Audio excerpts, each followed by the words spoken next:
Okay, so today we're going to review information that we've covered the last few days and then go the next step with blood typing and look at the genetics. So we're going to start our day with an interactive site, the CK12 site. We've been there for reading before. They have a Plix. So the Plix is going to be an interactive where you discover who can give blood to whom, and then you will answer 5 questions. After that, we're going to come back together. We're going to talk about the genetics of blood. So this is in the PowerPoint that was posted on Monday, all about blood type. The first half was about blood donation. The second half is about genetics. So we're going to start on slide 10, and we're going to try to talk about the genotypes and the phenotypes that give us our blood type. After that, we're going to go into a breakout room. And you have a biozone posted today. It's a short 2-minute read and then a handful of questions that follow. So we're going to do the biozone in breakouts. In this activity, we will review antigens and antibodies. Remember, antigens are found on the blood cell itself, the red blood cell. Antibodies are found in the plasma. Antibodies attack antigens. Over the weekend, or if we have time left over in our hour today, I gave you a set of review questions in the form of task cards. So it's a PowerPoint, and it's simply giving you a chance to review all of these topics related to blood type. And it's, I think, 32 questions. Most of them are multiple choice. So if we don't get a chance to do that today, you can do it anytime over the weekend. It's not due until Tuesday. I like that activity. It's just short and sweet and to the point, and it helps you if you didn't know who could give blood to who. It automatically, like, it would only go one way, right? So if you had any A antigens, you could only donate to somebody who had an A type blood, right? A or AB. And if you had B antigens, which are proteins on the surface of the cell, you can only give to somebody who has B type blood. Plasma contains antibodies, and the antibodies are going to be the opposite of your blood type. So if, like, I have A blood, so my red cells have A antigens, markers on the surface that identify them as A. And I'm going to have the opposite antibodies. So I have B antibodies. If anybody gave me B blood, my antibodies would attack the B antigen, okay? So it's not the donor whose antibodies you need to worry about, it's the recipient's antibodies. We took advantage of that in the lab. Now, in this case, we were administering antibodies, so this is kind of the opposite of what happens in your body. In your body, your antibodies attack, but we're using antibodies to look for antigens in the lab. So in the lab, we saw some clotting if the antibodies attacked the antigens. So in this case, this is a good example here. We saw some coagulation, some agglutination. And so in the lab, if the antibodies attacked, we knew that antigen was present, right? So this told me that A was present and Rh was present, but not B, okay? Over here, nothing was attacked, so none of those antigens were present. So this person was type O blood. This one, it's hard to see this one, but there is precipitate in each of them, which means there was some reaction occurring in each of those wells. So that person is AB positive. And over here, I believe we only had a reaction here in the B. So antibodies attacked to the B antigen, which means only the B blood was there. So this was B blood. I see a couple chats, so let's pull that up.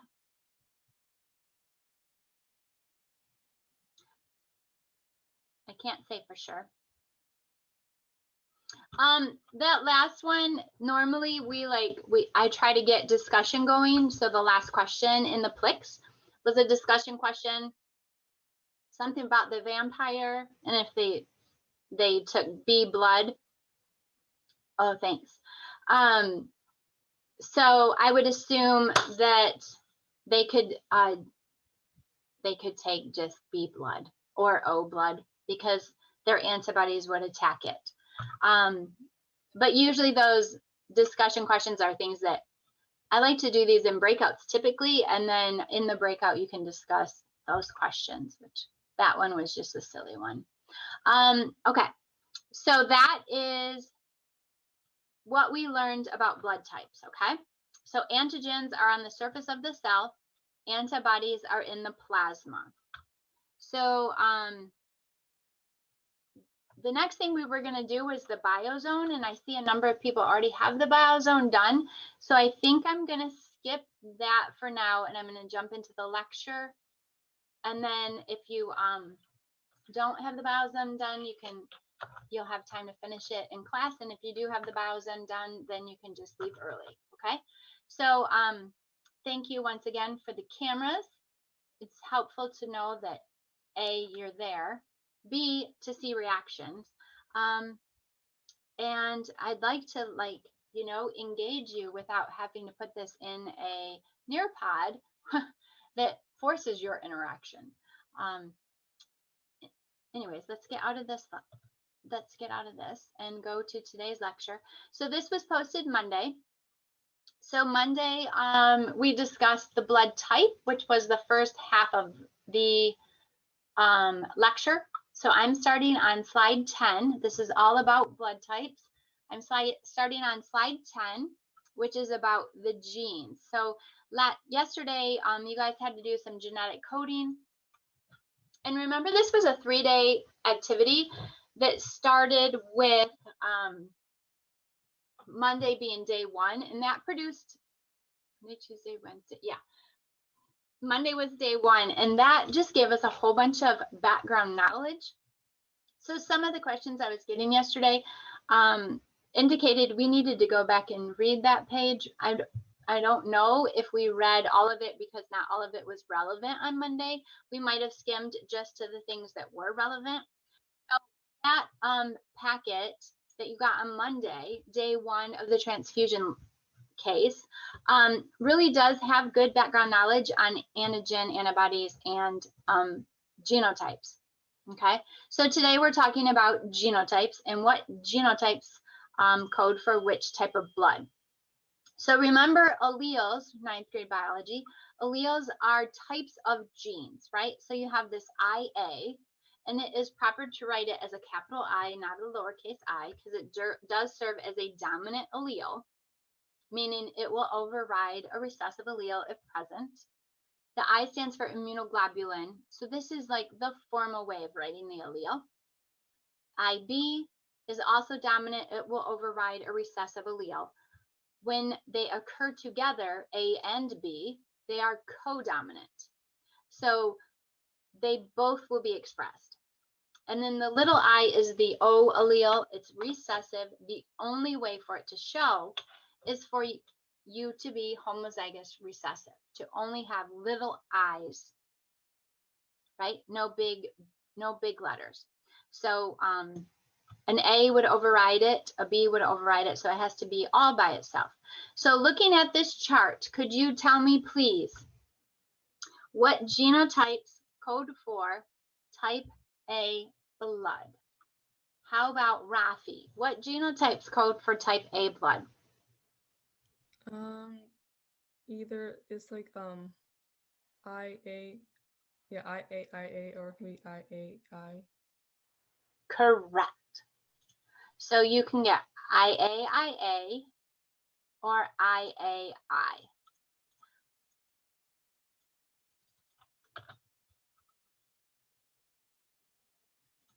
I'm trying to click my button. What about type B blood? Michaela, what genotypes code for type B blood? IB, IB, and then IBI. Correct. So IB, IB, and IB little I. And then what would code for AB blood? Maggie. IAIB. Correct. There's only one combination. IB, IA, or IA, IB are the same, right? You got an A from one parent and a B from the other parent. And finally, which alleles code for type O blood? Max, I think you're in here. Max, type O blood. Oh, sorry, you were away from your computer. Just getting like a drink of water right next to me. You're good. Yeah. I is for O. I just wouldn't have called on you if I was paying attention. That's all. Yeah. I was saying my fault. So yes. So little I, recessive, homozygous recessive codes for little o. So these are the genotypes that you might have that code for certain blood. The phenotype codes for, like, the genotype is the code, right? The phenotype is the actual physical expression. So the physical expression of A blood, of this allele A, is that protein that's on the surface of the cell, the A antigen, okay? And the physical expression of B is the B antigen. So the blood types are the phenotypes, okay? The genotypes are those letters that code for them. The blood type, whether you're A or you're B or you're AB or you're O, that is your phenotype, okay? So the antigens on the surface are the phenotype. Okay, Punnett squares. Do you remember Punnett squares? You had to do some yesterday, I believe. I don't know why I switched voices, sorry. So mom is homozygous for type A. That means she has double A, right? She has IA, IA. See if you can write out this box. Dad is homozygous for type O. That means he has OO, little I, little I. So what type of children could they have? What type of blood would their children have? So like you can make a guess and say I is going to override O. And you could say type A blood. Punnett square is the best way to prove this. So if you were IA, IA, those separate during meiosis and form two separate gametes.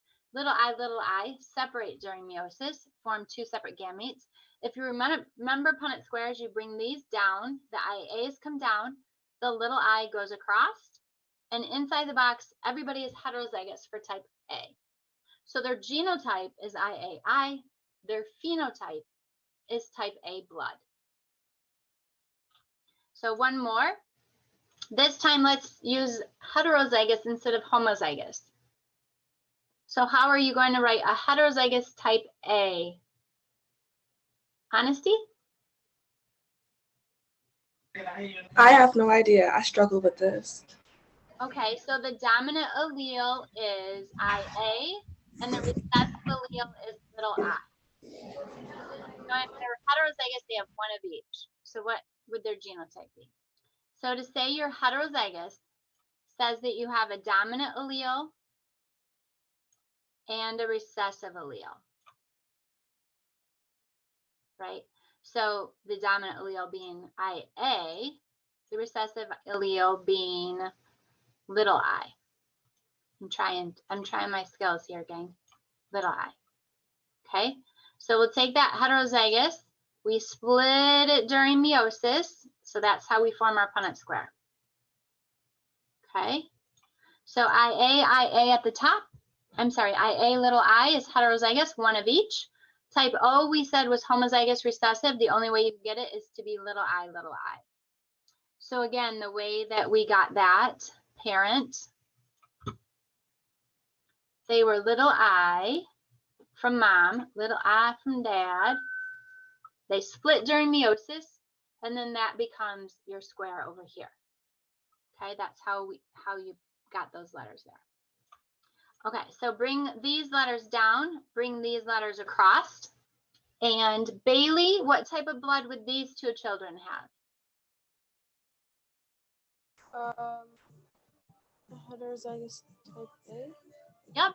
So the genotype is heterozygous. The phenotype is type A. So the genetic code is the genotype, and the type of blood they have is their phenotype. These two would have what, Josh? Little I, little I. That'd be O. It would be, yes. So they would have type O blood. Okay, so we've been working with the A and the B. Let's talk about the Rh. The Rh factor is a whole separate allele. It's another protein that's found on the surface of the blood cells. So this was first discovered in the rhesus monkey, like Reese's peanut butter cups, rhesus monkey. And that's why it's called the Rh factor. Those that have the protein are considered Rh positive, like this individual here. Those that don't have the antigen are considered Rh negative, this person here. I am A positive, so that means I have both the A antigen and the O antigen on the surface of my cells. So if this is the A antigen, okay, I would have two different proteins on the surface of my cell. So Landsteiner, we talked about him on Monday. He said that we have the antibodies for the antigens we lack, right? So I have A antigens, which means my plasma has B antibodies. Somebody who has B antigens would have B antibodies. So the blue circles are the, this is not correct. The blue circles are the B antigens. The pink circles are the A antigens. If you have both, you have AB blood. And if you have neither, you have O. We added the feather just now. The feather is the Rh factor. So those that have that are positive. So again, you have the antibodies for the antigens you lack. So any of these that don't have the feather have the antibody against the feather. So A negative has antibodies against both B blood and Rh blood. Okay. So anybody who's Rh negative is going to have that Rh antibody. So Rh is a dominant trait. This was first discovered back in the day when lots of surgeries perhaps were unsuccessful when they, after receiving blood transfusions, so they needed to understand that. And that's where Landsteiner came in and discovered the protein antibody interaction and won the Nobel Prize for that. So just like the A and B antibodies, we make antibodies against the Rh factor. What's different is that you're born with your ABO, you're born with your A and B antibodies. You are not born with Rh antibodies. You only make the antibodies after being exposed, kind of like a virus or a cold, you know. After being exposed, you create the antibodies. So the first transfusion an Rh negative person has may not cause any problems whatsoever because they're not sensitized to it yet. Once they become sensitized, they make antibodies against Rh, and then future transfusions, if they received Rh positive blood, they would attack that blood and that blood would rupture and they would have a problem. So because we're so good at blood typing, that doesn't happen a whole lot in the surgery world anymore, but a mother-child incompatibility is more likely to occur, right? So if a mother who is Rh negative has a baby with a father who's Rh positive, if that baby is Rh positive, mom's antibodies will go across the placenta and attack the blood of the Rh positive baby. A and B antibodies do not behave this way. They don't cross the placenta, so that mismatch won't be a problem. But the Rh will be a problem. So the allele we use for Rh is D, and to be Rh positive is dominant. So you're 100% chance of giving the Rh factor if you're homozygous, and you're 50% chance of giving it if you're heterozygous. Usually we don't know if we're homozygous or heterozygous, so we take precautions, assuming that the father will pass on the Rh trait. So if mother is Rh negative, she's homozygous recessive. Dad has, if he's homozygous dominant for Rh positive, their babies are all going to have Rh positive blood. That's going to be a problem. If the dad is heterozygous for Rh positive and mom is homozygous recessive for Rh negative, there's a 50% chance they're going to have a problem. So the only way you don't have a problem is mom and dad are both Rh positive. So what's happening here? This is mom's negative cells. The orange squares are the antibodies against the Rh factor. So mom's little squares, notice, go across the baby, the placenta, and they attack the baby's Rh positive blood. So the antibodies attack the antigens. This causes hemolysis, bursting of the red blood cells. So that's going to leave the child anemic, and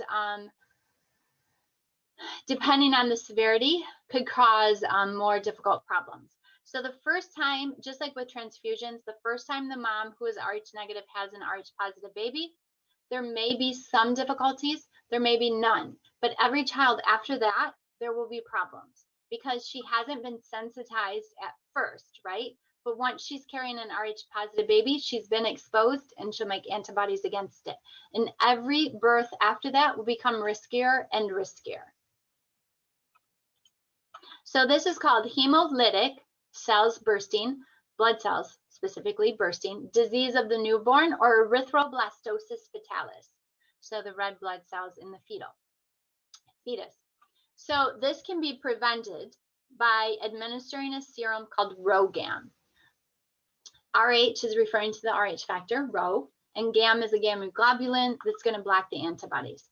So a mom would receive RhoGAM if she's Rh negative around the 20th week of her pregnancy, and again 3 days after the baby is born, because you don't want the antibodies in the milk either. Okay, so this is a way to prevent that mother fetus incompatibility. On the test, I do ask you about RhoGAM. I don't ask you about the weeks and the specifics. Okay, just what it's used for basically. So that's what that's how we can try to deter that incompatibility issue.